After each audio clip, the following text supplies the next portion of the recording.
Bonjour tout le monde, voici une nouvelle vidéo pour vous présenter la bête. Voilà, donc c'est une moto que j'ai achetée cet été qui a besoin d'une restauration, comme on peut le voir. Donc j'ai son moteur d'origine qui a eu quelques soucis dont je vais vous parler. Et ici donc un second moteur qui a été remonté mais qui ne démarre pas. Donc je vous ai pas filmé la moto dès ses débuts cet été parce que je pensais qu'elle démarrerait plus rapidement que ça. Et en fait non.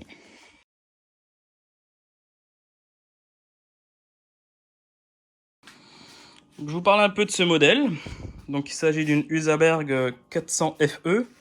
F pour 4 temps, E pour enduro.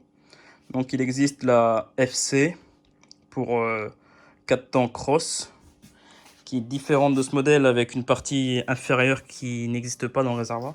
Donc l'enduro a un peu plus de capacité pour l'essence. Donc elle a encore des éléments du kit déco d'origine. Elle a quelques options additionnelles, comme on dit là. Une courroie d'alternateur qui sert un peu à tirer la moto dans les côtes. Bon, il manque le radiateur parce qu'en fait j'ai déjà démonté. C'est comme je vous ai dit une moto que j'ai déjà depuis cet été. Je pensais qu'il ne s'agissait qu'un problème de calage du distri. Donc j'ai déjà démonté 2 fois le partie haute du moteur. Bon. Ça démarre toujours pas, c'est le problème un peu plus profond que ça. Le traitement ni quasi du cylindre a été refait juste avant que la moto ait son souci. Donc voilà, je vous répète, donc voici le moteur d'origine. L'ancien propriétaire que je connais très bien, avec qui je pratique un peu d'enduro, a donc eu un souci de poussoir. Donc je vous présente l'ancienne culasse. Donc ce poussoir-ci là, qui va au-dessus de la culasse, a pris son indépendance. Voilà. Et s'est retrouvé via la chaîne de distri directement sur le pignon de Villebrequin. Voyons ici. Et comme vous pouvez le voir, le poussoir s'est glissé entre cette roue dentée et la cloche d'embrayage. Et en fait, le Villebrequin a pris un voile, quoi. Il est complètement voilé, il est complètement mort, HS. Donc voilà, la personne à qui j'ai acheté la moto a remplacé le moteur, a mis ses composants du moteur d'origine dans ce moteur qu'il a acheté d'occasion, mais il n'a plus jamais démarré. Et donc on va voir ensemble dans cette vidéo et dans les suivantes toute la restauration que je vais faire.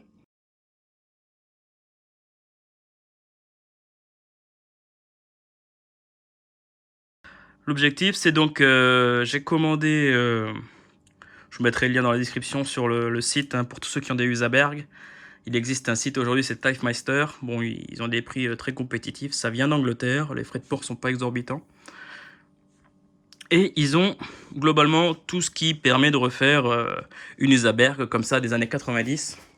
Sachant qu'aujourd'hui, KTM qui a racheté Usaberg et Husqvarna a décidé en 2012, il me semble, ou 2013, peut-être 2014. Donc d'arrêter la marque Usaberg. Donc aujourd'hui les pièces sont introuvables. Il n'y a plus de shop Usaberg qui existe. Donc la particularité de ce modèle, c'est quoi? C'est bon, le même moteur sur diverses années. Hein. Globalement, mis à part l'allumage, tout est pareil. Juste par contre, le truc qui fait que cette moto est inestimable, c'est cet amortisseur là, Öhlins, qui est présent sur ces années-là et qui a été arrêté sur les années juste après. Bon, à l'avant, on est avec une Wiz Power Extreme. On voit qu'il y a des options. La fourche te dira au revoir à première bosse, mais bon. Bon, c'est des petites options comme ça. Particularité de filtre à air, vous verrez lors du démontage. Bon, bah, si vous avez d'autres questions pour ce modèle, n'hésitez pas à les mettre en commentaire. Je vais vous laisser sur ces petites vues là pour entamer un accéléré sur le démontage de ce moteur.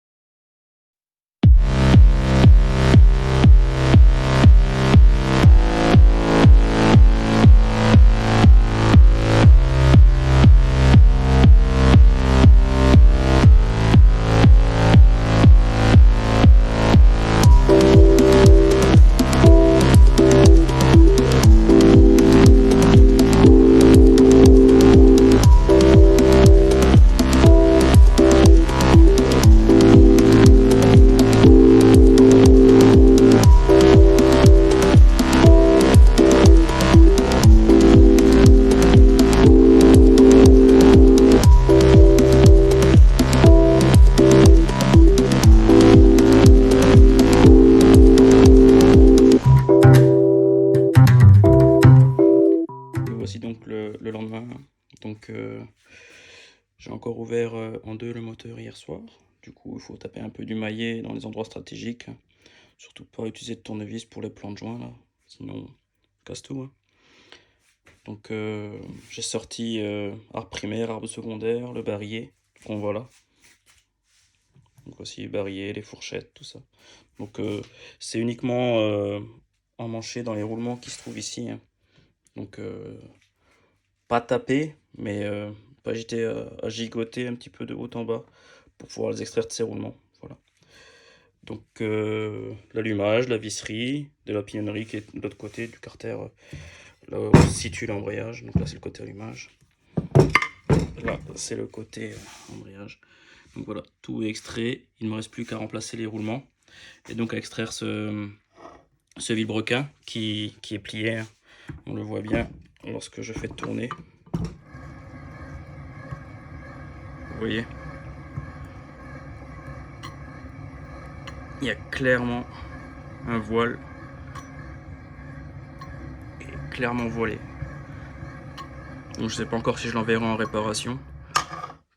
En tout cas, le vilebrequin que je compte utiliser, il est dans ce moteur. Donc voilà les deux carters séparés. On a accès aux divers roulements. Là, il y a un morceau de joint spi qui reste dans le roulement. Bon, tout est à changer. Hein. Celui-ci est en très très bon état. Celui-ci, bien moins. Voilà. Bon. Là, voilà. Quand on entend ça, les roulements sont à changer. Ça gratte de partout, ça bloque, il y a des points durs. Donc les roulements de boîte, bon, celui-ci est bien, celui-ci est bien. Ça nous fait 4 roulements sur les 7 roulements qui sont HS. Donc bon, là, pas de souci, la commande est déjà faite. Je la reçois normalement cette semaine. Donc voilà, on remontera ces carters une fois nettoyés avec des roulements propres, des joints spi neufs.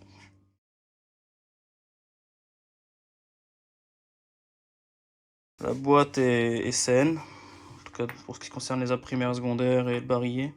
Les fourchettes sont bien, les autres pignons sont bien. Les pignons endommagés lors de la casse moteur avaient été déjà mis-cotés lors du premier montage par l'ancien propriétaire. Donc là, aujourd'hui, je vais démonter la moto. Hein. Donc elle n'est pas remontée avec toutes ses vis, hein. Ça va être très rapide. Je vais vous faire un accéléré de ce démontage-là. Puis on sortira le moteur de la moto. Le moteur qui n'a jamais démarré du coup. Qui est un mix en fait donc du nouveau moteur acheté d'occasion avec son vilebrequin correct. Et cylindre piston de l'ancien moteur d'origine. La culasse, bon j'ai 3 culasses au total, je sais pas lesquelles sont celles d'origine et les autres. Voilà.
dust.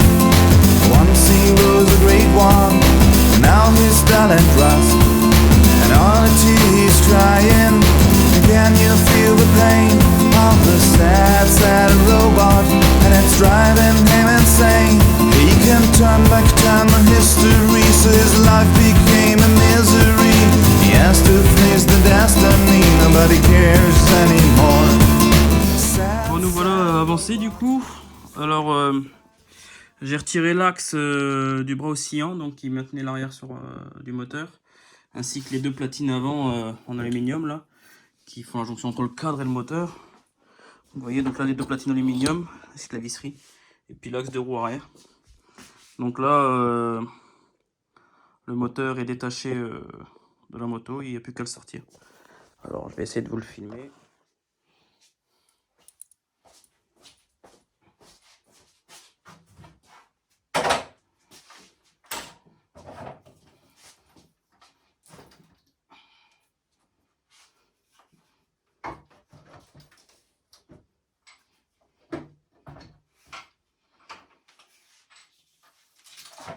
Hop là.